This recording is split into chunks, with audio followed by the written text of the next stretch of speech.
Yeah, obvious, we got a problem here. And it's more than just Alvin streaming Punisher. When life begins to suck, who's reporting it? Luckily, you got two friends who you won't forget. Coming live for Alvin and Fran on survival. Laughing non-stop, case drops on a cycle. Louder than intrusive thoughts off an iPhone. How they make the world seem bright with the lights off?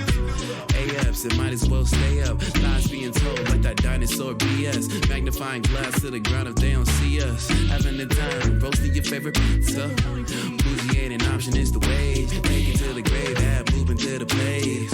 You already know when they take the case. Laugh the pain away, it's affirmative murder.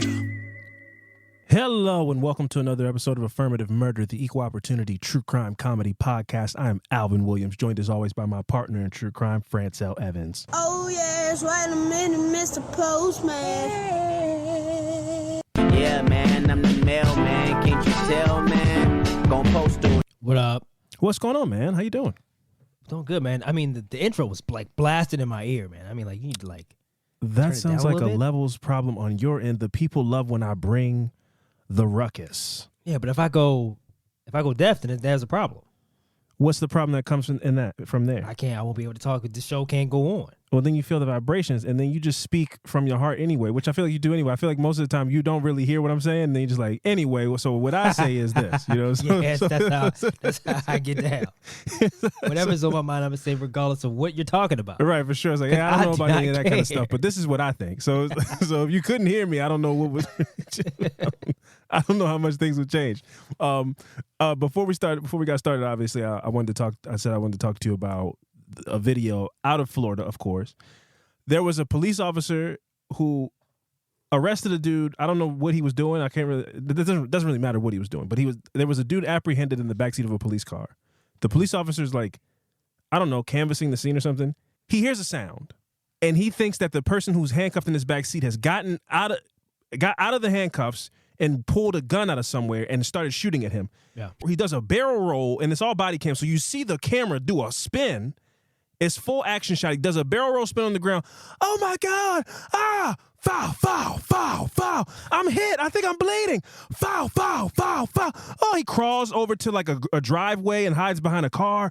Foul! Foul! Foul! Oh my God! I think I'm fine. I don't know. I'm blacking out. I think I'm bleeding out. It turns out it was an acorn that fell from a tree and hit this man's windshield. He did a full scene from a Steven Seagal movie and shot out the windows of his own car as he had a apprehended suspect in the backseat of his car. Yeah. This was some of the craziest shit I've ever seen in my life. Friend, have you seen the video? I did see the video. I didn't watch the whole thing. I kind of went to the comments and kind of see what people were saying. But I've heard a car. Now I didn't know it was the windshield. I thought it was the top of the. I thought it was the top of the car, which would make a loud sound, but I don't think it would. I wouldn't think it was going to be equivalent to the sound of a gunshot, right? And this dude is handcuffed, and I'm sure you already pat him down before you handcuffed and put him in a vehicle, so he doesn't have any weapons on. I mean, like, the only thing I can think of is like PTSD. It's the only thing I can give him a bit of a doubt for. It's PTSD where he's like he just went into a whole thing where it's like he thought he was back in in war or something. Yeah, I don't know if this guy has a service record or not. I know that his badge should be taken from him immediately. I mean, sure. Outside of at first glance, the video, in the context of like a fails video or America's Funniest Home Video, if in the context of funny, it is a funny video where it's like this dude's doing the most, but outside of that quick objective kind of observation of this is like, man, what a silly dude this is. He's like committed an act of absolute terror on this neighborhood. He's shooting. Who knows? One of those bullets could have hit somebody's house. Yeah. He could have killed the suspect in the backseat of his car. I don't think not only should this guy not have a gun, but if you are right, even this is one of those incidents where you go, you should have your Second Amendment right revoked. I don't think you should have guns. If this is something that you're capable of, if you hear an acorn hit a car, now look, I've heard things. Those crab apples that grow from trees, I've heard shit hit a car before. I've never once thought I was being blasted at by a gun, you know? Yeah. And then to perceive that he was even hit by a bullet. That's trauma, bro. That's PTSD. I'm telling you, bro. I wouldn't be shocked if he has time in the service, bro. And he's done some time. I'm telling you. Sure. That's the only thing I can think of. Well, he should be on desk duty or never. He should never be on the streets again. It was some of the craziest shit I've ever seen in my life. Man, it was and it was very apropos to be from Florida. To dump a clip when you thought it was an acorn? That's crazy. Yeah, I mean, the dude went full. It was like John Wick. So in a quick regard, when you go, because it's so in the first like 12 seconds of the video is, it's the real. I empathize with what you're saying because he was really scared. Yes. But when you know it's an acorn, all the, oh my God, then he does a barrel roll. Yeah. Then he's like, I'm hit. I think I'm bleeding. It was so panicked. And you go, sir, there's nothing happening. So you think about somebody looking out a window and there's nobody around. This dude's barrel rolling, shooting at nothing, hiding behind cars. You go, this looks like an absolute maniac. An acorn or whatever is not, you're right there. I mean, it's like, what's that, like 10 feet away? Yeah. If that, he was right by the car. Like, that's crazy. Nah, man. Nah. And now you're saying you're hit, so now the partner that's on the scene, they're like, oh my God, he's hit, so there's definitely gunfire happening. I don't know if that person also started to fire their gun, but if they did, it's like you incentivized your partner to also commit I don't even know what to call this, like an infraction. Yeah, that dude could have been killed, man, easily. Yeah, I mean, they dumped bullets into this car. It was absolutely insane. Either that, PTSD, or he watched, I don't know, cops or something before. I don't even know. It's like when you see, it's like, don't you know when we watch LeBron videos and it's like, oh man, I can't wait to try that move. And this is the moment he was like, oh, I think he just watched John Wick. This wasn't John cops. Wick. This was straight up John Wick. The Equalizer something. He was like, I can't wait to. They don't hit do this in barrel. Cops. Yeah. Nah. When I do the roll into the shoulder, roll off the shoulder onto the knee, and get full kneeled stance to shoot the gun. Yeah. I can't wait to when I saw John Wick do that one. I said, no, I need to implement that one. I gotta put that in my bag immediately. I gotta put that in my repertoire. The roll off the shoulder onto the back onto the knee. Yeah. And then stare straight down the barrel. Yeah. And dump the clip. I'm gonna yeah. Hey Bob, I'm getting that one off. Did you see that? Did you see the execution on that? Yeah. Bumper with the shoulder. Hey, did you see that barrel? They're like, yeah. Oh my God. So he had a gun? Nah, I think it was an acorn. But I mean, my accuracy. You see the grouping on the back of that windshield. I mean, I was pretty dead on accurate. I think I was probably about 46% accuracy on there. So yeah, but let's go see if he's alive. That's passing in law enforcement. Yeah, that is. You are a passing marksman. You have the right to carry a gun and shoot at people. Right. I think it's like 42%. That is insane. Maybe less than that. That is absolutely ridiculous. Yeah. So I think this guy should have his badge taken or at least be put on desk duty. I don't feel he's qualified to be walking the streets with that level of even if it's PTSD or if he's just scared. If you're that scared, you should be doing this job, cat. Man. You should be doing this job, man. I'm sorry. You gave him a bailout if he has PTSD, cool. But if not, he's just a scaredy cat. He should not be doing this job. Obviously you can get PTSD from being a cop too. Like you can have stress, the stress of being a cop. But that was insane.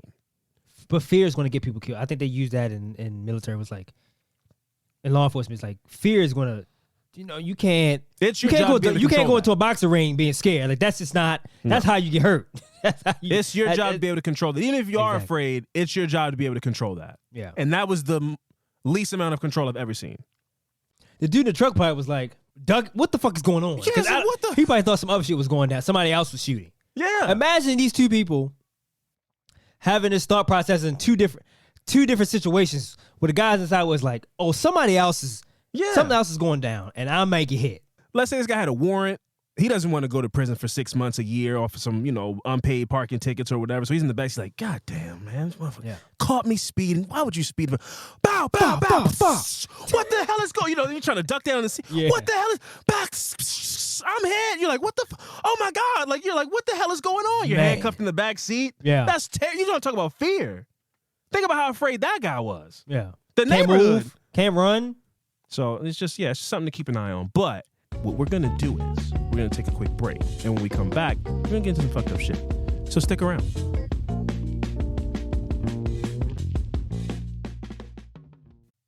Affirmative Murder is brought to you by BetterHelp. I want you guys to think to yourselves, what are some things that you want to take into 2024 that you are absolutely nailing? You see, around this time of year, when NYE is on the approach, people start throwing around words like resolution and change and new year, new me. But the amazing thing about therapy is they help you find your strengths. So you can ditch all those crazy, unattainable resolutions and make changes that really stick. Maybe you've been waking up at 5 o'clock in the morning every morning to go for a brisk walk. And in 2024, you want to kick things up to a gym visit. Maybe you've been calling your friends once a month to check in and stay in touch, even though life is so crazy. But in 2024, you're hoping to jump into some IRL, real life visitations. For me, therapy has taught me one important thing, which is accountability. There are relationships in my life that I kind of waved off as being a victim to time and evolution and growth, when in reality, I just needed to put forth a little bit more effort. And through accountability, I was able to recognize those kind of things and make adjustments where I can. Nobody's perfect. I haven't nailed it, but I'm doing better. So if you've got some things about yourself you want to take from good to great, and you're thinking of starting therapy, give BetterHelp a try. It's entirely online and designed to be convenient, flexible, and suited to your schedule. Just fill out a brief questionnaire and get matched with a licensed therapist, and switch therapists anytime for no additional charge. Celebrate the progress you've already made. Visit BetterHelp.com/AMP today to get 10% off your first month. That's BetterHelp.com/A, M as in Martha, Kent, Superman's mom, P, for 10% off your first month. All right, and we are back. Fran, this week I wanted to dive into a story that, had the city in grip for a couple of days. The city, specifically Baltimore, the city that we live in. This is the story of Pava LaPere. I wanted to dive into it and kind of get the full scope of what happened. This was just happened a couple of months ago, and it was absolutely a wild story. So let's get into it. So Pava LaPere was a young, driven, and motivated young woman climbing the ladder of success in the tech field, Fran. She was like, I can't really put the finger on what it is that she did. Basically, she collected data for entrepreneurs to be able to use when trying to find clients and opportunities in their particular field. So yeah, it was helping to build, to help entrepreneurs in the city of Baltimore, which to help start businesses, like business startups. Mm-hmm. Yeah, that's kind of what she was doing. But basically putting all the resources, streamlining you trying to get all these different resources in one place where you can go to her site or whatever, how it's set up. Yeah, eco map technology. Yeah, you can have all the resources in front of you to kind of help you get started or kind of help get to where you're going quicker. Yes. Which is great in a developing city like Baltimore. So her technological prowess actually landed her on the Forbes 30 under 30 list. Very notable list. Yeah, so she was crushing it. In her respective field, she was doing fantastic, and she was 26 years old. She was a Johns Hopkins University graduate, and she managed a team of nearly 30 employees. Again, under 30 years old, with a fully functioning tech business. And was fully involved in city programs, grants, and really trying to give people a leg up in becoming entrepreneurs and becoming business people. She was very involved in basically making Baltimore kind of like a tech hub. She really saw the future in Baltimore, and that's why she chose to stay here after she graduated, which I'll get into. Yeah, so, go ahead. I did watch she did a TED Talk on YouTube. I saw it's like a TED Talk, Johns Hopkins University, and I listened to it maybe 5 minutes of it. Just that quick 5 minutes, you can tell how intelligent and innovative of a person that she was about what she wanted to do as far as what is it called? Eco maps? Eco map technologies, yeah. Eco map technologies, and what the potential that she saw in Baltimore City. You could tell that she was she's fully in on doing and helping entrepreneurs and startups in Baltimore City. So I thought that was cool because she went to Johns Hopkins, and I think she switched from went to school to be a surgeon, and was she saw something was no, I want to do this. Mm-hmm. And that's something about college where you hear it a lot about people that go to college where they have a major and then oh, so what are you doing? Oh, I went to school for this, but now I'm doing this. And I think colleges, we don't got to go there. But it's not for everybody. It's not for everybody. Yeah, I just think it sucks. Yeah. It's not for everybody. I won't argue you down on that. But everything has its benefits, and everything has its pros, and everything has its cons. Yeah. So Pava was originally from Arizona, but she moved to Baltimore to attend Hopkins, like we said, and she fell in love with not only the city of Baltimore, but the potential. And she decided to stick around after graduating and built this amazing life for herself, proclaiming along the way that Baltimore was the place to be. She was repping Baltimore very hard. If I had to describe her, there's people that drive around this city that are transplants that have, stickers on their car that say Baltimore. Actually, I like it. I think that's I think if you, depending on who you are, depending on where you come from, a lot of people move to Baltimore and they go, I know that people have a bad rep, and I know the crime rate is high, but in my summation, I love Baltimore, and I feel like a lot of the rep that Baltimore gets is very concentrated. Like, if you don't live on North Avenue and you aren't in a high poverty area, Baltimore gets all the seasons. It has the city feel, but it's small. It has great neighborhoods. Like, I love Baltimore. Yeah. And again, I don't live on a life in, it's not Gotham City. I don't live a life of fear because I don't live in those concentrated areas where the crime rate is higher. I agree with you. I think crime is everywhere. Obviously, Baltimore City where the crime rate is higher. But if I was to hit, now the Mega Million is $400-something million. If I was to hit the Mega Million tonight, I'm not going to LA. I'm not going to Houston. I will honestly stay. I will give me a nice house and whatever. I will honestly stay here close to. It's like I don't need to. It's not really as bad as people think it is. They just here in the Baltimore City in some small area where it's like, oh, Baltimore's terrible, but it's really not though. It's really not. Like I don't like you said we get all the seasons.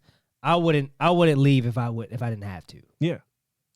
No tornadoes, no earthquakes. I mean, we get all 4 seasons and no major weather events like hurricanes. Right. Like we don't get it's like if you are financially viable, if you have $400 million and you live in Baltimore, it's great. You can find a nice neighborhood, Mount Vernon, where she was living, and we'll get into it further. But I'm saying there's other neighborhoods in the city that are very nice and it's I don't want to get I'm not a brochure for Baltimore, but I'm just saying I understand how Pava could come here, fall in love with this city, and see the potential in a techtropolis or an entrepreneur's haven here, because there's a lot of people that live here. There's a lot of money being spent here. It's the proximity to DC and New York in a lot of ways. Baltimore is a hot spot. I ride for my city now, and we're going to get into how the story of Pava LaPere might affect that, unfortunately. But but if I was to move, I would move to Austin because I love Austin. You loved Austin that much? I love Austin. Yeah, it's just because you can kind of like Miss Pava. You can kind of go to Austin. Now, I'm not into tech and all that stuff, but like you can kind of see it. You can just see the city growing. You can see. It's you can starting to flourish. Yeah. It's been booming for the last few years now, for sure. Yeah. But it's now like a lot of cities, like Nashville too, has now kind of overboomed. So now a lot of the locals are being driven out because all the prices and stuff. That's the downside of a place becoming like a new hotspot. Is that the local people go, a burger used to cost $9, now it's $18? What the hell? Yeah, I'm out of here. Yeah, but if you move here with like, oh, I moved here to get a 6-figure job. I moved here for opportunity. Yeah. If you're like a middle class or lower middle class person already living here and you really notice how the prices of restaurants and everything gets more expensive because there's more money coming in. So now if you're a local, you're like, what the fuck? Like, this is crazy. Since when is a beer $15? Yeah. So like I said, Pava just saw a really bright future in Baltimore. However, tragically, Pava's incredible potential was snuffed out when she was found dead on September 25th, 2023 at approximately 11:34 in the morning. A coroner's examination revealed that she died from strangulation and blunt force trauma to the head, and that she had been dead for a few days before being discovered at her apartment building. Pava was discovered on a Monday after a missing persons report was filed on Sunday, the day before. They ended up, the following morning on that Monday looking at her apartment and discovering that she was in the building. She was discovered on Monday, and the last time that she was seen was the Friday before, which means that she was likely attacked coming home from a night out. And after not showing up to work Monday morning, then people really are like, what the hell? Anybody who didn't know that there was a missing persons report filed was like, Pava is the most grindingest person around. She would not be be here on a Monday. Yeah, for sure. Right. So just a few hours later on that Monday, officers were at her apartment building declaring it a crime scene. There were no signs of forced entry. The apartment building entrance was secure, and court documents revealed that Pava's body was actually discovered on the roof of her building. A security cam video showed Pava in the lobby of her building when an unknown man came to the door and waved at her, at which point she opened the door, talked to the man a bit, and then they both got into the elevator. Later, the man was seen on the same security video scrambling to find an exit. Now, how the suspect was identified is where this tragic story takes an infuriating and terrifying turn, right? So let's buckle in, let's strap in, let's get down to business. So the man seen in Pava's building on security camera was named Jason Dean Billingsley. He was a 32-year-old man with an extensive criminal history. And when I say extensive, I mean violent crimes, sexual crime. I mean, this guy was not a good dude. So Jason was a very physically imposing person, standing at over 6'2" and a very physically fit person too. Like, he was a massive dude, but he wasn't just like massive, like big, sloppy. He was like an in-shape guy, like an athlete. Yeah. At 18, he pleaded guilty to a first-degree assault and got 2 years of supervised probation. He then violated that probation with a second-degree assault and was sent to prison for 2 years. In 2015, Billingsley was convicted of a 2013 sexual assault of a woman in West Baltimore, in which he strangled and threatened to shoot the victim when she refused to have sex with him. Now, I saw reports that said that he was sentenced to 30 years in prison with 16 years suspended. But that doesn't really make sense to me, because I also read that he accumulated good time credit and he was released after only about 8 years. So basically, he had a suspended sentence in my researching, and then also was placed on probation. So, for example, let's say you got a 10-year sentence with 5 years suspended. That would mean you have to serve 5 years in prison, and then you serve the other 5 years on probation. So 10-year sentence, but 5 years you get to do at home, right? Okay. So when I read that he had a 30-year sentence with 16 suspended, that would mean you got to do 14. No, that makes perfect sense. Actually, never mind. That makes total sense. The system just failed. So he had 30 years with 16 suspended. So he had to serve 14. While serving that 14, he accumulated enough good time credit that he was released after only 8 years. That's crazy. So he had a 30-year sentence with 14 knocked off because he was going to serve that on probation. And then during the 16 part, it's like, if you're going to do that, at least make him serve the whole 16. But within that 16, they have good time credits. This varies state to state, but some states have, you do this program, you get a job, you don't get in any infractions, and you can accumulate credits. He accumulated enough credits that he got out in half the 14 of the 30. Yeah. So he was released after only 8 years when he was sentenced to 30 years in prison. That's crazy, man. Absolutely. I want to know how the good time served. How does that work? Like, it's just when you work, do a job, you go work programs, you go to school. But what does that have to do with your attitude and like nothing? Your mental health? Yeah, I mean, don't fight. How does that play a part? You don't get in a fight. Just don't do dumb shit in jail. It's like, oh well, they just want to let me out of here. Like, that has to be a conversation with it. Like, everybody was like, "Yeah, man, just don't do shit." Yeah, get you out of here. Because that's the thing, right? If it's done with ulterior motives, is it really serving the purpose of making them a better person? No, it's not. It's not. If it's not altruistic, if it's not like, I'm really trying to become a better person. Instead, it's some other old dude in the jail like, hey, listen, young blood, if you go and mop the floor, and then you go take a couple of college classes, they give you 5 weeks. They'll take 5 years off your sentence. It's like, oh shit, that like, yeah. There's no tests. Like, you don't get. There's no monthly. Yeah, it's like weekly mental. What is it called? Mental evaluations to see. Right. Yeah. That's. I mean, something. You just letting people out because they mopping the floor. If we're going to do the work to cut down on recidivism, let's actually do the work. Let's not, these programs, to me, in a lot of cases, it depends on the person, obviously, because I'm sure some people benefit and really grow and change, and prison's traumatizing, and I'm sure some people are scared straight, for an example. But for me... But usually first offenders, though. Yeah, if you're a career criminal, it's like, I already know how to work the system. I'm going to go in there, I'm going to get a job, do this. This is nothing. Yeah, I already know everybody here. This dude is like 6'4" and weigh like 300 pounds. Prison's a breeze for him, I'm sure. It's not a lot of people that's going to intimidate him. Yeah. The example that I'm sure I've given before on this podcast is like, I remember getting punished when I was a kid. And then, when I hear my mom come to the steps, I would open my door up, grab a book, and then just like loudly read as she comes to the steps. Because in my mind, I'm like, if she sees me doing something good, she'll tell me I can go outside. It's the same. That's the analogy for what I feel like good time is for a lot of prisoners, where it's like, if I mop this floor, if I make lunch for the prisoners, if I work in the cafeteria, they're going to be like, oh, this guy's trying to be a nice person. Yeah. 6 years off your sentence. And that, in this case, it actually worked. Like, it did. He had a 30-year sentence. They suspended 14. Now, again, that is done in court. Like, a sentence is suspended to make way for probation later on. That was already decided. That has nothing to do with good behavior. His behavior didn't dictate it in any kind of way. He was going to only have to serve 14 of the 30, period, because they suspended 16 years off his sentence. But to do that, and then when he gets to prison, they go, you know what, man, you're doing such a good job making snacks for all the other boys. You're going to get out in 8 years.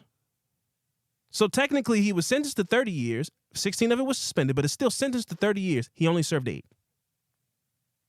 Boom, back on the streets.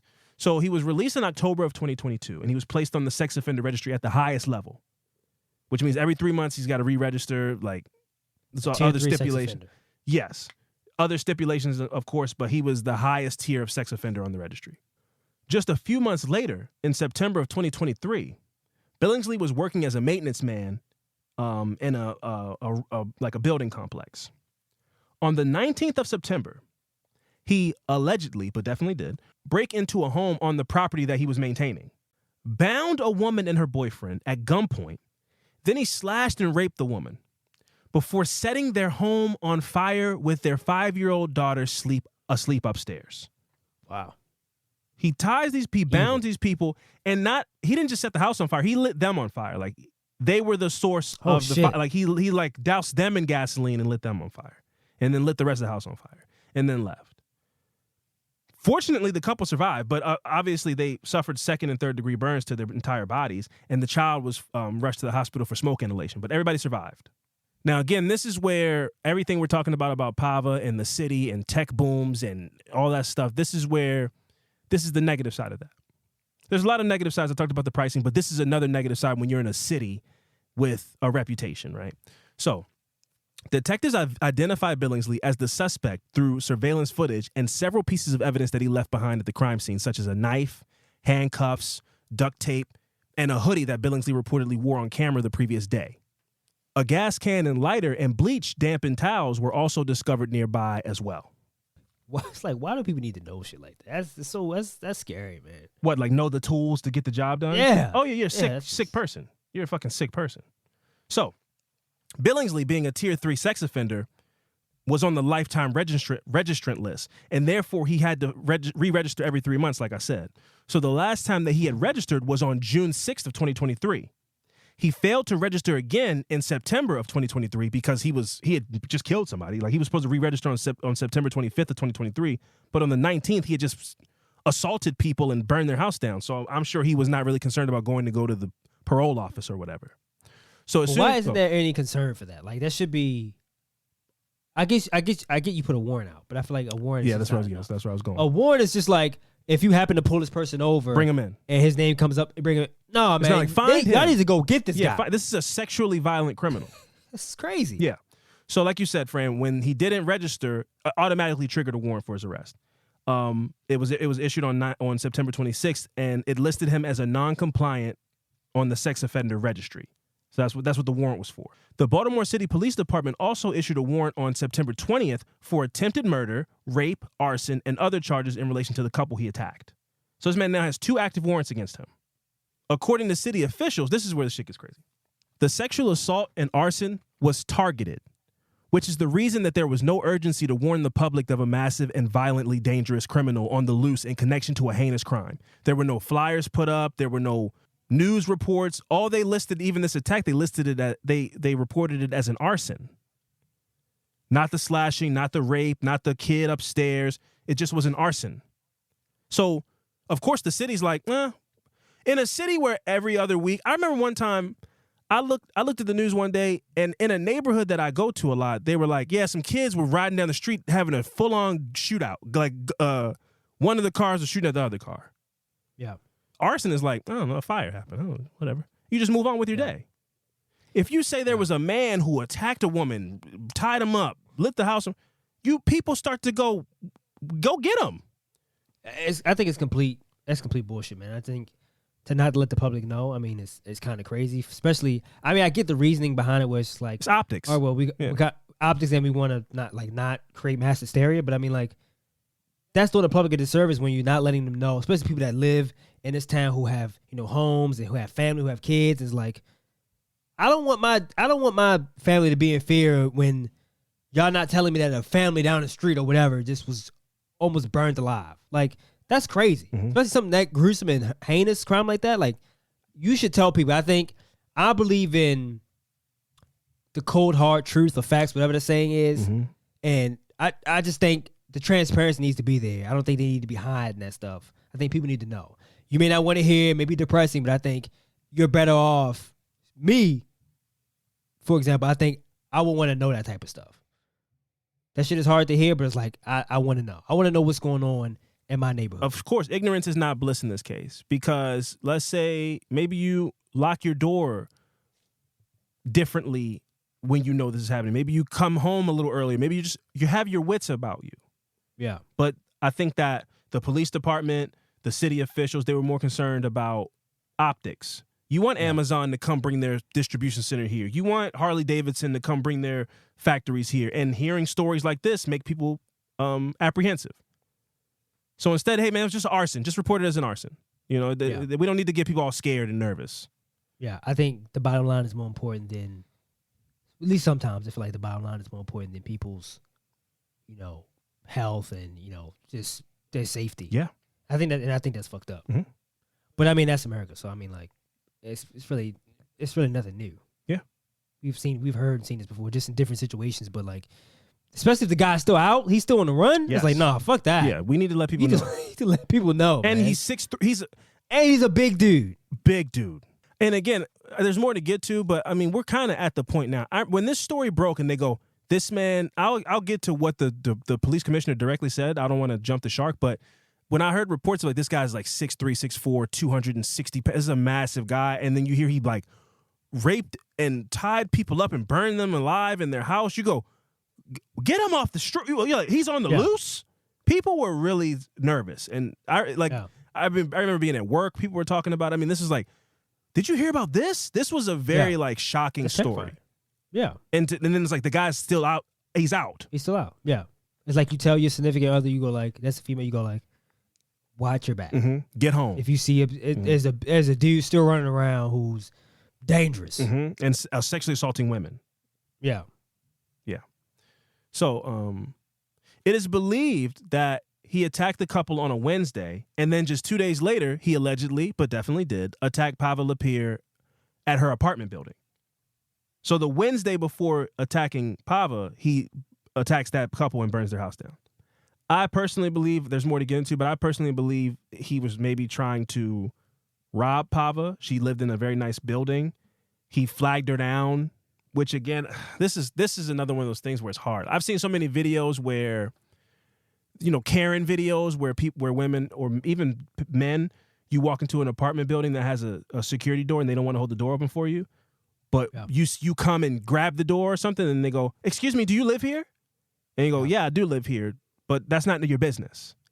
And stories like this are conflicting to me because this is a woman, Pava LaPere, lived in this very nice building that had a key fob door. And somebody came over and waved her down and did like my key is, I don't have could you open the door? And she opened the door and when she was attacked. I just don't want to be that Uncle Tom, man. I really don't want to sound like that person. I get it. I get it. I don't want to sound like that person, but I mean, like, I'm not saying whenever somebody comes like stop the Amazon worker and shit like that, but yeah, I feel like Miss Pava LaPere was such a nice person, a bright person, that she didn't really see the evil in a lot of people. Yeah, and I think and that's okay. There's nothing wrong with that at all. But to see this dude walk up, and I'm like, I don't know. I think I go both ways, to be quite honest. I know what you want to say. I'm trying to tippy-toe around it because I don't want to say nothing crazy. Yeah. But I'm just like, as a guy, you're saying she should have went. Negro, please. Yeah, man. But I think as a dude, I wouldn't have that doubt to go like, maybe he do. I don't know. Maybe he do live here. He's a big dude, but I'm like, yeah, that's our super. I don't want to call it superpower. But as a man, I'm like, I don't right. know. He's a big dude, but I'm not. I don't see a guy and go like, oh, I'm terrified of that guy. Yeah, because I don't know this. I don't know this man. Maybe he do live here. I don't fucking know. Yeah. He could be a fucking football player. He's how big he is. But I wouldn't. I wouldn't blame a woman if she went. Nope. Yeah. Exactly. Then that's how nice she was. You're like, yeah, exactly, man. I can go. You can go like, you left your key fob, and then like, it's 11 o'clock at night or whatever time it was. Yeah, you probably don't want to wake you can make a whole story. If you're a nice person, you go, maybe he doesn't want to wake his wife up. Yeah. Yeah. But I mean, you can see, I think some people see you go like, I don't know about this. I don't know. Little too big for me. I don't know about this. Yeah, and I don't want to. I don't just wanna, being yeah. a nice person. I mean, that could be the downfall. I mean, that sucks, man. It really does suck. Yeah, because again, like I said, I've seen so many videos where I'm on the side. I remember there was one video I saw where a lady was walking her dog, and while she was leaving out to walk her dog, he was walking in. So the door was already open. Yeah, and she tried to close the door so he'd have to use his key again, and he was like, no, yeah. and she was like, wouldn't let him through the doorway, and he like mushed, like, get the fuck out of my way. He got in the elevator, went up to his apartment, and had an apartment in the building. And when he opened the door, he was like, man, I just want you to know I'm going to be posting this on the internet. And don't follow people to their buildings. Like, you look stupid. And I was like, right on, man. Yeah, but I mean, like, I think the whole Karen thing, this era we in right now, I think it's a dangerous game because you can go, I'm doing this. I'm not doing this. I'm not being a Karen under what we think it is. I'm just like, I just want to keep my building safe. I'm looking out for my safety. So do you have a key fob or not? And then the person gets a defensive and get all aggressive with like, I don't have to show you shit. But then you can go, all right, man. I just want to be safe, man. I don't know if you live here or not. Can you just show me the key fob? And I think me as a person, I would go, I don't know if it will get defensive. I'll go like, I have a here. Yeah. Let's go about our business. I don't think I'm the type of person that get a defensive. Like, I don't have to show you anything. I don't gotta show you shit. Yeah. I'll go like, I don't have time for this. I'm not a confrontational person where I'm just like, I just don't want to do with this. I never want to be holding my camera and like trying to make a point. I never, especially if it's something. Sometimes I'm sure there's a lot of life I have left. I'm sure there will be situations where you have to. You got like, if it's more than once, it's like, damn, I've been living here for 2 years. So y'all can keep asking me, do I live here? Exactly, right. But like, if I go, I've never seen this woman before. Maybe I just moved in, she just moved in. I don't know, whatever. I go, here it is. Now, if she doesn't accept that, now I'm okay. Now you're being racist. But if it's a situation where it's like, right, I can just show you the thing, and pride goes before the fall, right? Where this like, I'm going to take this all the way to the door because fuck you. Because I don't have to show you anything. So I want you to call the police. And I'm not going to show you anything. I'll show the police my key fob. It's like, I understand the pride. And I understand the like, I pay rent here too. But at the same time, it's like, if I have a key fob. Now, this is all a moot point because this was an attacker. Right. But I'm just saying like, the idea of her being such a nice person that she goes, yeah, I'm sure he just left his key up in the car or something like that. Right. And now, obviously, if it's not clear to people, we're just speaking to situations where maybe she was right. Like maybe this guy did really just leave his key. And what if she wouldn't have opened the door? You know, she would have really felt bad if that was her neighbor. If she wasn't such a nice person, she wouldn't have opened the door. And that speaks to her character, but it also speaks to her being taken advantage of by this monster. Yeah. It's that's just a hard one, man. Like, it makes me go, I don't know, man. Like, should there be a no opening the door policy? Like, if you can't open the door yourself, you can't get in. I don't like, or if you can't call somebody to come downstairs, like the door's secure for a reason. If all you have to do is like ring every apartment, somebody will buzz you in. Yeah, it's crazy because like at work, when we have the apartments, when we have condos and apartments in there, and because we have a box key, it's called an arrow key, and we use it. If anybody knows where you have buttons, you got to get in. There's a key at the bottom. We only have that key to get in, so we put it in and it makes the buzzing noise, which opens the door. But if the key doesn't work, like if the system is broke. We just hit I just hit all the buttons. Somebody's just going to hit it. Some people are talk, but most people, believe it or not, most people go like, and they let you in. And now it's like, this is kind of crazy. Like now I know I'm the mailman. Yeah. But now I'm in this building. Like nobody asked me anything. Yeah. So it's almost like, what's the point of a secure entrance if you can just go, hey, I left my key, and you just go, okay, yes, no problem, and they open the door for you. It's almost like, I don't know. In my mind, I'm like, maybe it should be a situation where you go, hey, you don't have the key? Go get a key. I don't know what to tell you. Like, it's secure for a reason. Yeah, and also, allegedly that, they got in the elevator. So it's like, he didn't attack her at the door. There was, from the video, I mean, I haven't seen it, but like, there was no attack at the door, her letting him in. It was, he wanted to get to her apartment. Whatever. Exactly. So it was like, she probably was just like, oh, well. Yeah, have a nice night. Thought nothing of it. Thought enough, nothing. They just happened to. Maybe he's going to another floor, whatever. He small talked her. Thank you. For sure. And at some point, there are people that believe that because she was found on the roof, that shit got weird in the elevator and she just took off running. Now, it is weird that like people don't hear scream, like if nobody heard screaming, yelling, anything. There's been no reports of anything like that because she wasn't found for days. Yeah. So they're also. And I think only elevators have cameras in like luxury hotels. I think have cameras in the elevator. I guess all. Yeah, but none of this. Obviously, like this, he has not been convicted yet, so nothing has been made public. So if that does exist, which there is security camera footage, but more importantly, this whole attack only lasted for about 30 minutes.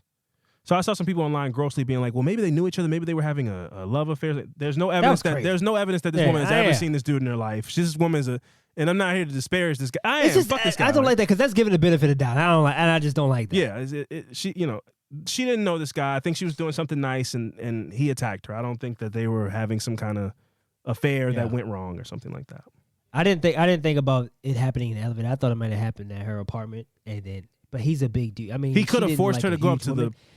That's also true. He could have just carried her. This dude was huge. That's true. He could have just carried her up to the thing. Yeah, he could have silent, no noise. He could have secretly like, just quiet. We just happen to live on the same floor. I'm going and then just quietly follow her to her apartment, ambush her, attack her, and then carried her up to the. He could have absolutely done that, and that would make sense to buy him some time. Yeah, that would.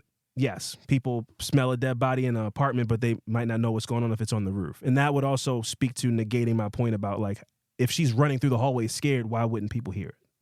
Yeah. But we're speculating. But anyway. Yeah.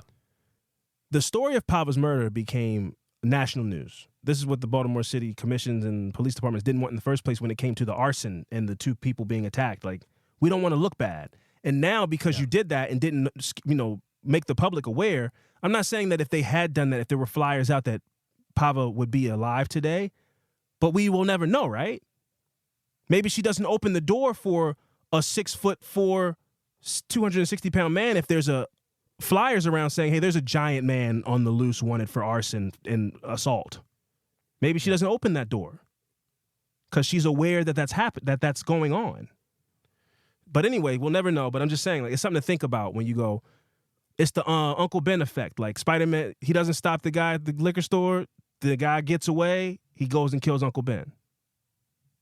So it's just something to think about in this case for sure. But the story becomes national news, along with the fact that, so the story becomes national news about this young tech CEO being killed and tragically murdered brutally. And then it's like, and the guy who did it was out on parole, and also a warrant was out for his arrest. He burned a house down and sexually assaulted a couple at knife point, slashed them, and there was a child in the house. You go, who the fuck? What is this? Right. So now everybody in the city's finding out, like, who the fuck is loose? Who is this person? He did what? What other shit he could have possibly done? Yeah, so everybody feels like blindsided and terrified because you're like, wait. So we're finding out about this horrible murder that he did, but he was already on the run because he did this? No, you guys got to catch this. This is insane. You got to catch this guy. There's all this rumor flying around, and everybody's adding to the story. Yeah, I heard he was 6'8", 300 pounds, all muscle. You're like, what? And then when you hear he's like burned a house down, tied 2 people up at the same time, you go, well, if he apprehended 2 people at one time, he must be 6'8", 300 pounds. So now for a couple of days, people were like, Shaquille O'Neal is like a loose in the city, and he's violently dangerous. So with all this panic going on in the city, the acting police commissioner did not put any fires out in any kind of way, because he puts a statement out saying that Jason Billingsley will kill and he will rape. And again, I remember seeing this all happen in one day. I'm like, now I see this title, people are like, yeah, man, they say he'll kill and rape. You're like, who is this? We got to find this guy. So again, when the police commissioners put that out, this did absolutely nothing to calm down public panic. Everybody's like, you guys got to do something. So now the phone's ringing off the hook downtown. 2 days later, Jason Billingsley was apprehended at a MARC train station in Bowie, Maryland, which is about 45 minutes outside of the city. He obviously is facing life in prison if he's convicted, which he has not been yet, like I said. So none of the court records have been made public. If he did say anything in an interview of any kind, none of his statements have been made public. He has not been convicted. He is still innocent until proven guilty, but he's very much guilty, just for the record. Baltimore Mayor Brandon Scott, pull your mask up, shorty. If you know that went viral. Very funny moment. But anyway, Brandon Scott said there is no way in hell that he should have been out on the street. When the police go out and do their job, as they did in this case, and the state's attorney goes out and does their work, gets the conviction, and then the conviction should be the conviction. Scott also added that we are tired of talking about the same people committing the same kind of crimes over and over again, which I think is kind of an indictment on the system itself, but I don't think he meant it that way. But anyway, rest in peace to Pava LaPere, and prayers goes out to that family and their young child involved in the arson. But again, there's so many things that I find interesting about this, as far as this guy was caught on some violent charges, convicted to a 30-year sentence, and then ended up out on the street after only 8 years, and then reoffended, again. Like, it just kept escalating. So it really speaks to, like, what is the criminal justice system? What is the prison system if they're not there to better people? And obviously this is a guy, also real quick, Fran, I didn't mention this, but his sister has a podcast.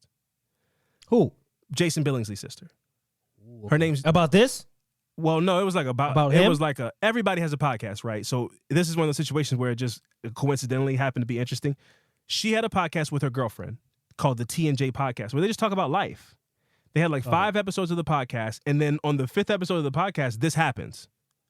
So she's like, "Hey guys, my girlfriend's taking off this episode, and my brother killed some people, and I'm going to talk about it." And so she goes into the podcast and talks about how Jason Billingsley and her, they were like one of like 5 kids. Their mother was struggling with drug addiction, and they ended up in the foster care system, and that Jason Billingsley was molested in the foster care system, and just kind of going through his life and everything like that. And she said some really interesting things, and they're estranged, by the way. Like, she was like, basically she was saying, my family's not good for me and toxic and everything. Case in point, her brother. And she goes, it's really interesting. You never expect the monster to be a member of your family when you're reading stories and stuff, and you go, like, there's a somewhere in 1941 there was like a Mark Hitler. You know what I mean? And you go, is this your cousin Adolf on the fucking cover of the magazine of the newspaper talking about killing Jewish people? And you go, I guess I have to make I try to keep that. I guess I got to make a public statement. Yeah, I am related to Adolf Hitler. Wow, and this is embarrassing. And that's basically what it was. She came out and was like, I'm embarrassed. I'm embarrassed and ashamed. And he definitely did it. She had her reasons for why. Like I said, the podcast is called the T&J Podcast, and the episode is titled Jason Billingsley. I listened to it's like 57 minutes long, and she doesn't really give any helpful information. But apparently she alludes to the fact that, like, I did speak to him. He gave me his side of the story, but I don't think it's the time for me to say it because it's an active investigation or an active trial or whatever. So it's still is it still going? Like, have you looked at any updates on it? I couldn't find any updates on it. I mean, it happened in October. You know, he was arrested in late September, early October, and it's February. So it might have just not got before a judge yet, but I haven't seen any updates about any trials or anything like that. So I think it's still active. And like I said, Jasmine on the T&J podcast was alluding to that she might know some stuff, but was like, I don't think it's the time for me to speak on anything. Well, I mean, what could possibly be his side of the story? Nothing that makes him look innocent, but I am interested in, like, did you know Pava? I don't think he did, but, like, why was this just a random act of violence? Was this wrong place, wrong time? Was that a building that you knew a lot of people with money lived in? Like, why that building? Did you see this girl at a bar and you followed her home? Like, was this all a coincidence, or, like, why her? That's what I'm interested in. It kind of sucks that she knows the details that nobody else knows. Yeah, and she hasn't done an episode since then. So the podcast is over. So if it's probably emails, shit probably like, blew the fuck up. It's like, because I mean, I didn't follow up, but it is like, why would you say, I did speak to him and he told me some stuff and I know some stuff, but I don't think it's like, of course, anybody who wants another episode is like, can you tell it? What did he say? Why are you not saying something? That? Yeah. So yeah. But I did look up on this website called MarylandMatters.org. The dad is, like, actively trying to put in it's called Pava Marie LaPere Act. So it says Billingsley was released early from prison in October 2022 after serving 9 years and 3 months of a 14-year incarceration period. Mm-hmm. He had been sentenced to 30 years. Yep. We kind of just went over that, with 16 years suspended for a 2013 first-degree sexual offense involving threat and force. While Billingsley had been denied parole twice state law called for a mandatory early release due to good time credits that he earned. Mm-hmm. So credits are deducted from the maximum expiration date of the sentence to establish the mandatory supervision release date. Mm-hmm. So in Maryland, most inmates can earn early release credits, known as good time credits, for good conduct, education, work tasks, and other special projects to shave time off the length of their sentence, according to DPSCS.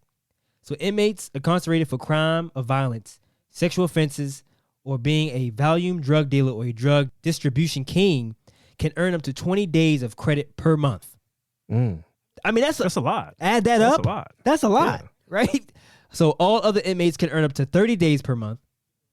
That's still crazy. It should be like if you're incarcerated for those things, you shouldn't qualify for it at all. Right, exactly. So the only exception are convictions for certain sexual crimes involving victims under 16 years. That's crazy. So if you're a pedophile. And those in prison for violating their lifetime sexual offender supervision. So LaPere wants to change that. So the Pava Marie LaPere Act, you can kind of read that. There's a PDF you can read. Would eliminate the right of first-degree rape offenders to earn good time credits. Yeah. So Pops is like, this ends with my daughter. This is what killed my daughter. Mm-hmm. This need to change. Yeah. There need to be change going around. Yeah, man. So I thought that was pretty informative. I thought that was cool. For sure, man. I mean,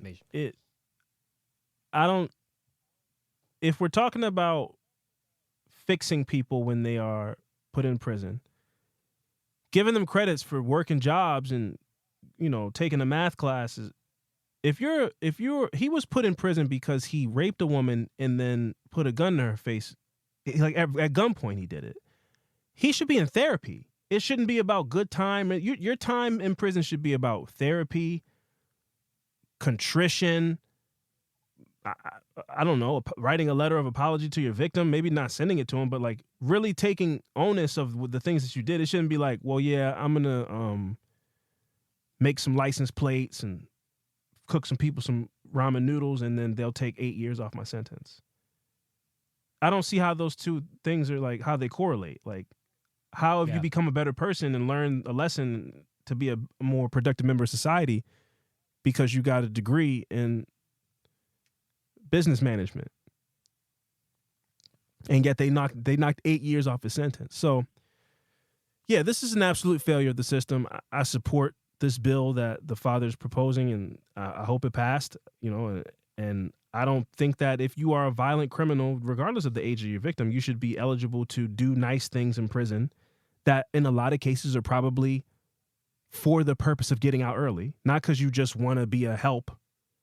You're working the system, and that feels gross. That you're working the system.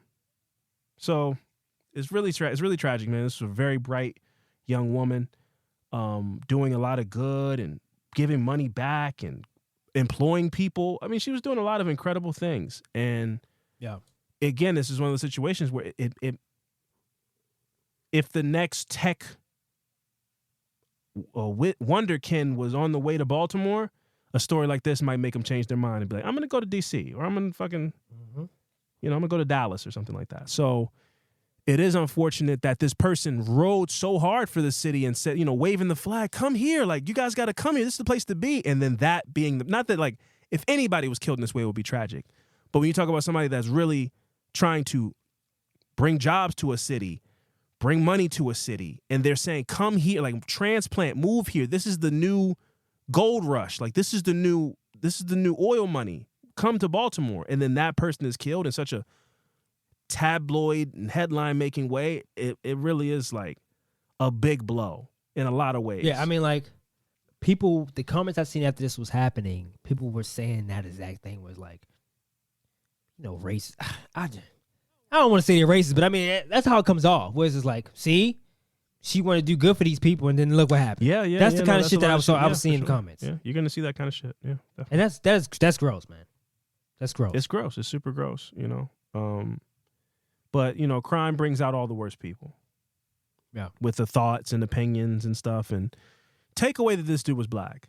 He was a criminal, and he was big, and he was dangerous, and he was incredibly violent. He did a lot of horrible things, and he shouldn't have been on the streets in the first place. And after what he did to that couple, the neighborhood at large and the city at large should have been made aware that he did that. So take race out of it. Crazy. This was a dangerous criminal that was loose on the streets. And if it was a 6'3", if fucking Nick Bosa, one of those Bosa brothers or Rob Gronkowski was banging on a door at 11 o'clock at night, I don't think a woman should open the door either. So who the fuck is this big monster? If the public knew what was going on. Especially in that case. I think that he would have been, with public help, I think he would have been caught. For sure. He's too big for you to be hiding just in the city. It's just like if people knew that news was out, it was like, okay, keep your eyes open. This dude is wanted. You know, he's the armed and dangerous or whatever. And he knows he's wanted, so he's not walking around casual. He's not as a big giant dude walking around sketchy. I think he would have. I think I can say with confidence he'd have been caught. I believe before this happened. I also can say with confidence, and again, I hope nothing I said on this episode comes off as me blaming Pava as far as the door and everything like that. Absolutely no. I hope not, because that's not how I intended it. But I feel like I blame the system for sure. I would speak with confidence and say that if there were flyers around that woman's neighborhood, whether it was a picture of him, which I mean he's in the system. If there was flyers put out saying wanted or be on the lookout for this person, if she passed one of those flyers, she's not opening the door that night. If she's aware that there's a man who broke into somebody's house and burned their house down and sexually assaulted them, I don't think she's opening the door that night. I just don't think that she is. Or walking home by herself. Or that. Like, I just think people move differently when they have the tools to be aware of what's happening. You got people walking around not knowing that they should be afraid. And that's no way to be, because you want the city to, oh man, I don't want people to panic and I don't want us to look bad. So like, let's just let everybody walk around thinking they're fine when there's an absolute monster walking around the streets. So I think this was a failing in a lot of ways, starting with the police department, starting with city officials, whoever knew that this guy was free and went, well, this is a targeted attack. Like, I don't even know how they come up with that. Like, what attack isn't targeted? Every attack is targeted. I don't think he knew these people. Maybe he chose in his mind. We don't ever know. Maybe he was like, I'm going to attack this house. But saying that it's a targeted attack, so that means he won't do it again. That's crazy. That's crazy logic to me. It's like we have a reason to believe this is targeted, so he won't just target anybody else. Yeah, that's what they use. They used that recently in the shooting in Kansas City parade. It's like, I get it, but it's still a dangerous person. Yeah, like doesn't matter if so it's target. It wasn't. That wasn't like a mass shooting. That was like a dispute shooting between people, but it was still bad, and people were shot and somebody died. Right, the idea of that, so people can go, thank God it wasn't a crazy mass shooter. Exactly. So something bad still happened though. No, this person was walking around with a gun. Why are you? I don't want to go off track. Yeah, but it justifies it, and then you're able to move on. Now we've moved on. Right? Why you have a gun coming into a Super Bowl? It's like it does that. Yeah. It being target doesn't matter. It's like, he accidentally shot the other people. He was trying to shoot only one person. Let's move on now. And now it's out of the headline. People have moved on. Yeah. All the talks about doing something about it have stopped because you go, this was just a target. This was a dispute. Exactly. Never mind then. Yep. Look, we can. This is an easy one for us to sweep under the rug. Exactly. Yeah. Yep. Anyway, man. Hey, Fran, you watch anything good on television lately? I don't. God, this is a dark one, man. Again, rest in peace to Pava, LaPere, man. And I just want to say again, sure. I hope that. I hope that I didn't come off victim blaming. I really hope that I didn't. If I did, I apologize, but it wasn't my intention. Go ahead, Fran. Sorry. I don't think. At least I don't think it did. I think it was more of the system is just fucked up. I mean, we all know that, and I think that's what we're blaming that, because that's her just being a good person that she is. Exactly. From the video I seen, her being super intelligent. It's like, I don't think nobody can blame her for a guy coming to the door like, hey, I left my key. It's like, she's coming home from a night out. She's a good vibe. The last thing you're thinking about is somebody's coming to kill you. Absolutely. So if anybody messages you with that, you can tell them I say kiss my ass, because that's bullshit. We would never do something at like all. That. But I'm not watching anything on TV.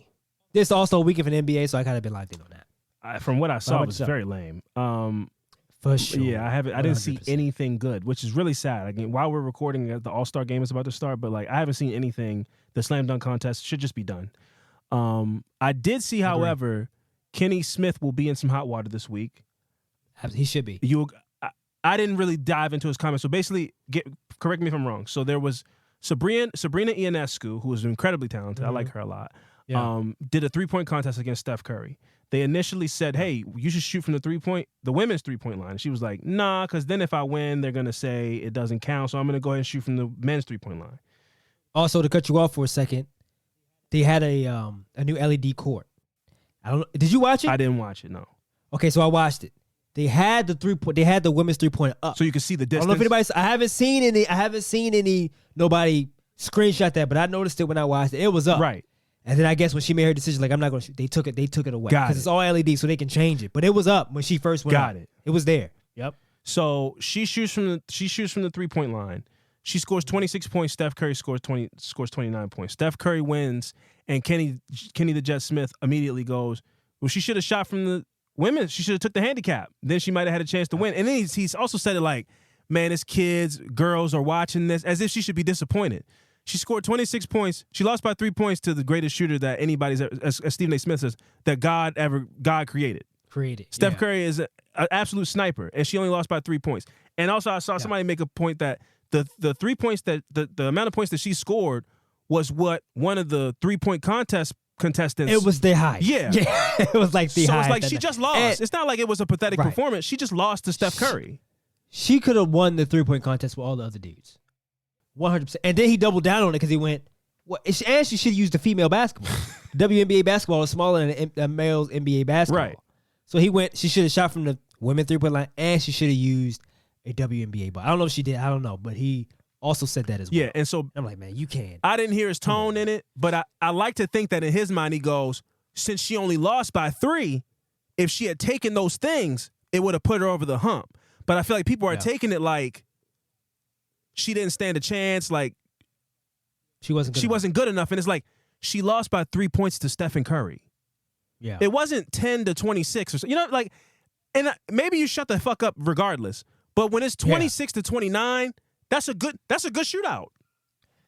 I thought she was going to win. I watched it and I went, she was on fire. I went, oh shit, he might lose this.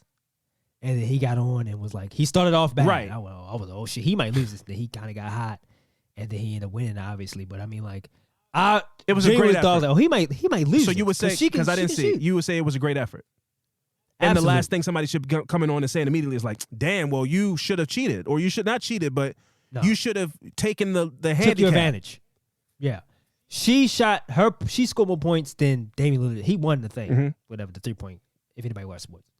She scored that. So she could have won if she was in the regular competition. She would at least would have tied with the guy who won the 3-point contest. So in a category, if you put her in another contest with other men, she would have scored the amount that she could have. She'd have been one of the finalists for sure. But she happened to lose against the greatest shooter ever. Yeah. But in the 3-point contest with other mortals, like Damian Lillard is still a great basketball player, but he's a mortal compared to Steph Curry. In a contest with other mortal men, she had a chance to win. And so the first thing somebody says when she loses against, again, the greatest shooter we've ever seen in the history of humankind, she lost by 3 points, and he goes, well, you should have took the handicap.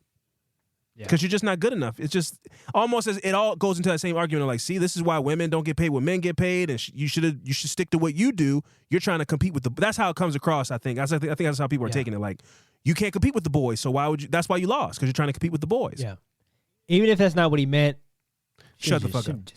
You should have been like, oh my God, this was what a 3 points separated a tight contest. I get like it. In the heat of the moment or whatever. Just you shouldn't even have said he's trying to be an analyst or whatever. It's the weekend. You have a drink in your hand. Say some silly shit, man. Just be. Why are you trying to be? Man, as boys and girls watching this, and it would have been really cool to see her win, so she should have taken the handicap. Just shut the fuck up. Obviously hindsight's 20/20, but next time, man, hey, man, shut the fuck up. Yeah, I'm sure he didn't mean no harm. I'm sure he didn't, and I'm sure it'll blow over. I love Kenny the Jet Smith. I think they have the best for sure halftime show in sports. I love him and Shaq and Ernie and Charles Barkley. It's a great time, but it's gonna be a rough week for him.